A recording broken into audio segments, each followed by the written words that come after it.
আজকে সবজি বিক্রি করতে এসে এই শোন, হ্যাঁ বলো। তুই সবজি বিক্রি করতে আসিসনি, তার মানে তুই আসিস ভিডিও করার জন্য।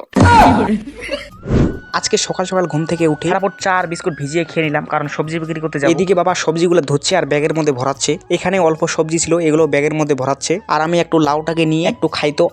ওরে বাবা। তারপর ব্যাগের মধ্যে সবজিগুলো ভরে এখন যাই দিন বাজারে। আর যাওয়ার সময় আমি আর আমার ভাইস্তা যাচ্ছিলাম। ভাইস্তা চলে গেল ওইদিকে টিউশনি, আর আমি যাচ্ছি এইদিকে সবজি বাজার। তারপর সবজি বাজারে এসে আমার ধুমো চালেটাকে এখানে ল্যান্ড করে দিলাম। তারপর অনেকক্ষণ ধরে আছি, একটা কাস্টমার আসছে না। এই শোন, হ্যাঁ বলো। তুই সবজি বিক্রি করতে আসিসনি, তার মানে তুই আসিস ভিডিও করার জন্য। তারপর একটা কাস্টমার এলো, টাকা দিল। ও মাই গড, বহনিটা হলো। তারপর কাস্টমারটাকে সবজিটা দিয়ে দিলাম। হ্যাঁ, তারপর এরকম করতে করতে ব্যাগও খালি হয়ে গেল, সবজিও বিক্রি হয়ে গেল। তারপর চলে এলাম পোল্ট্রির দোকানে। দাদাকে বললাম 50 টাকার পোল্ট্রি দাও, সবজি বিক্রি করে আজকে পোল্ট্রি খাবো। তারপর পোল্ট্রিটাকে নিয়ে বাড়ি আসার রওনা দিয়ে দিলাম। ফটাফট চলে এলাম বাড়ি। এসে হাত মুখগুলা ধুয়ে মা দিয়ে দিল লাফার শাক আর ভর্তা। আমি এখন খাওয়া দাওয়া করি। তোমরা ফলো অ্যান্ড সাবস্ক্রাইব। আর একটা ভিডিও বানানো অনেক পরিশ্রম লাগে।